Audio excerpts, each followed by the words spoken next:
channel. Thank you so much for clicking on this video. First off, I want to apologize for the noise. These last couple of videos, there has been a ton of construction in the lot right next to where I'm living, and it's just something that we have to deal with. So I apologize. Let's just try to ignore it. But this is such an exciting video because this is my very first recommendation video. You know, over my life, I read a good amount of books and I've kind of figured out what I like. I figured out some of the tropes that I really like and some of the tropes that I avoid. But in this video, we are going to be talking about small town romances, which is like arguably one of the greatest tropes of all time. You know, this trope really allows us to really dig into characters and explore some instances that are so cute and cheesy. Let's get started. I literally have this whole stack right here.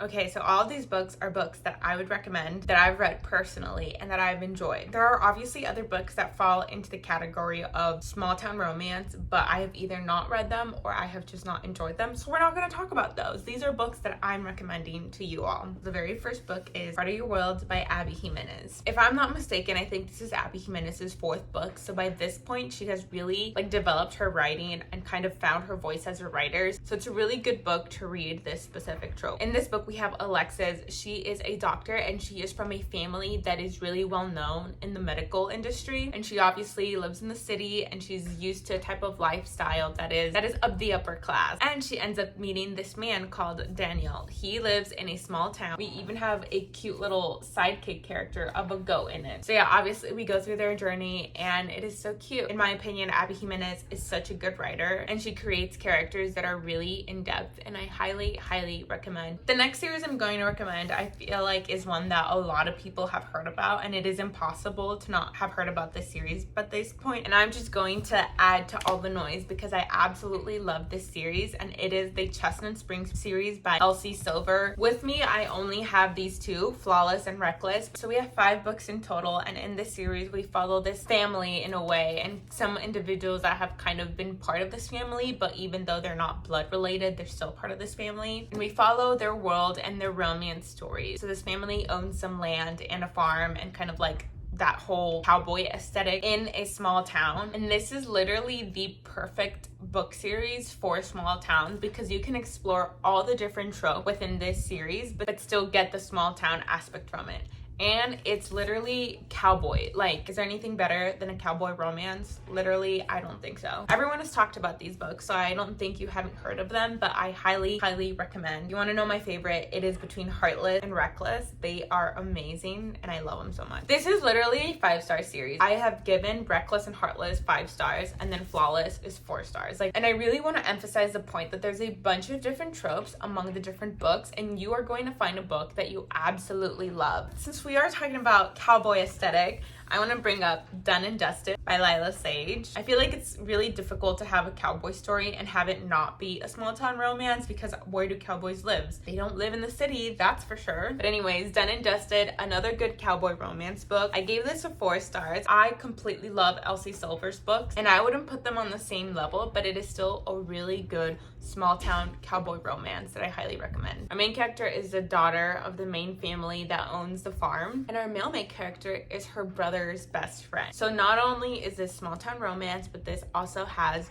brother's best friend. This book is a little bit shorter than all of Elsie Silver's books, and so naturally I feel like all of the characters and the plot line and the character development is not as developed as the Elsie Silver books, but still this book is so much fun. It is shorter and there's so much happening that makes it so incredibly fun. So the next book I'm going to recommend is a book that I actually do not have with me. I don't own this book. I read this a long time ago online and I just never gotten the chance to buy it, but it is Archer's Voice. I feel like this book was really popular a couple years ago, and then I don't think I've heard anyone really talk about it. I think it's because it's an older book, or older compared to some of these other books that have just come out in these last 2 years. But in this book, our main character, Archer, he is the one that lives in the small town. He's kind of like the outcast of the town and the outcast of society, and then our female main character comes in. She ends up meeting up with him and they kind of go through this whole story and like character development. To be completely honest, I do not remember all the details of this book because it has been years,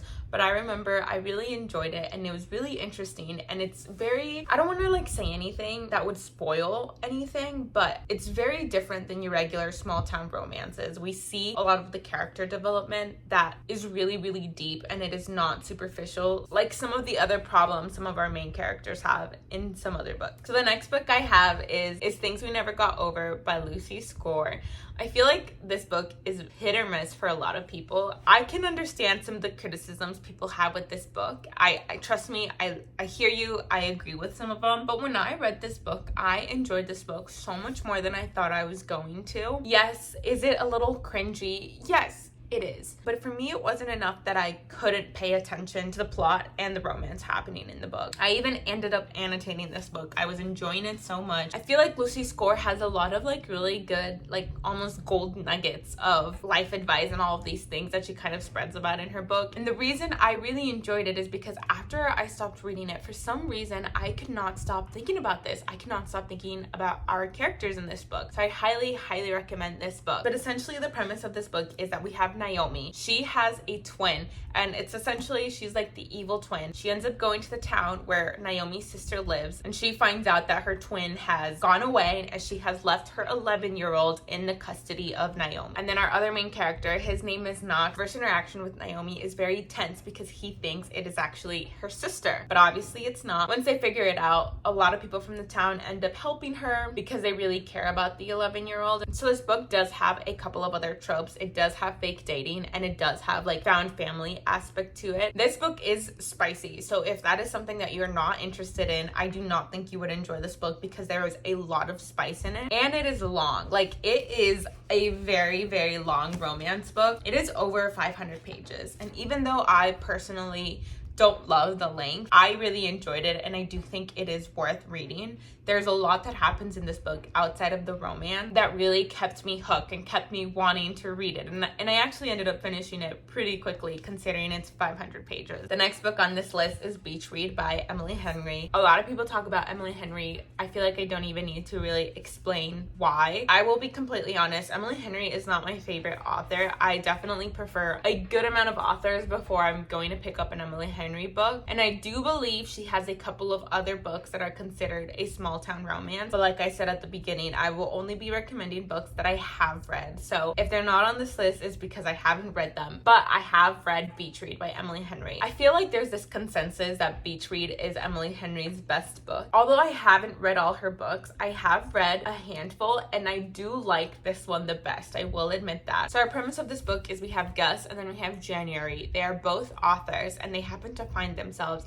in this small town. To be honest, I don't even remember where this small town is. It doesn't even matter because it's a small town. The state doesn't matter. But they're both trying to finish their book. So January writes romance books, and then Gus writes literary fiction books. And at some point they challenge themselves saying, oh, you write romance books. They're so cutesy and they're so easy to write. I write literary fiction, and that is really hard to write. And then vice versa. January says, oh, literary fiction is so easy to write. You're just writing about nothing, whatever. And so they kind of go through this scheme where they're trying to prove to each other that they can write the other person's genre better than the person can. And so we go through this whole journey with them, obviously, and this is a romance, so then we have the romance aspect of it. But before you go any forward, I really want to make a huge disclaimer with this book. This is not a romance book. It is, but I would not consider it a full romance book. When I first picked up this book, I thought this was gonna be a romance book, but to me, it reads more like a literary fiction with romance as like a subplot. You know how we have like fantasy romance? This is like literary fiction with sprinklings of romance. I didn't love this book as a romance book, but I love this book as a literary fiction book, and let me tell you why. First of all, this is a dual point of view, so in my opinion, it was really hard to get into the romance of it because I just never saw Gus's point of view, and I was invested into other parts of the story that weren't the romance. I'm not going to say what, but both of these characters are clearly going through something, and we end up discovering that throughout the book. And that is something that Emily Emily Henry did so well, especially with January. January's character development was amazing. I loved so much the plot line and what was happening in her life,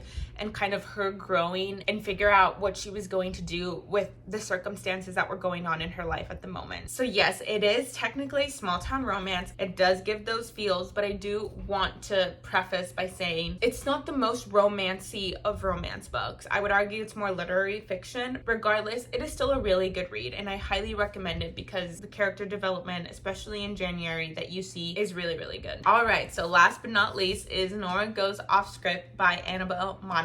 Oh my gosh, I can literally not recommend this book enough. Literally amazing. It was almost a 5-star read. It wasn't a 5-star, but it was really, really high up there. This book also isn't dual point of view, but this book is the one that restored my faith in loving romance books that are not dual point of view, because before I read this book, I thought I hated every book that wasn't dual point of view, but actually no, I love this romance and it is dual point of view, so authors can do a really good romance without writing both characters. But essentially we have Nora. She is a single mom because she just got a divorce and she has 2 kids. She writes these movie scripts for like their version of Hallmark, so she writes these like cutesy little cheesy romances. It's how she makes her money and it's how she's able to stay home. So what happens in this book is that Nora ends up writing the script and it gets picked up to be a movie, like a really high production movie. And there's this one part of the movie that is so special because it is written around the specific garden-like area in her house. And the person who was making the movie decided that they were just going to use the original place of inspiration. And so Nora let the film production, the film crew, everyone come and film at her house for this movie. And Leo happens to be the main character in the movie. So he's a movie star, he's an actor, and he ends up staying at Nora's house for a little bit after they finish shooting the movie. And that is literally all I will say, but let me tell you, I enjoyed this book so much. I enjoyed the romance, I enjoyed what was happening in a town, and most of all, the tension and the problems that arose in the plot line, like, you know, just the regular ebb and flow of it. I really, really enjoyed how they made the ending, and when they explained like everything in the book, I just thought it was really well done, and I highly, highly, highly recommend this book to everyone and anyone. I loved it so much, and I think everyone should read this. All right, so thank you so much for clicking on this video. I hope you are able to get some inspiration for small town romances, and I hope you are able to enjoy some of these books. I know I definitely enjoyed them, and I just hope that you can all enjoy them too. Thank you so much for clicking on this video. If you would like, please browse around my channel and maybe even subscribe. Thank you.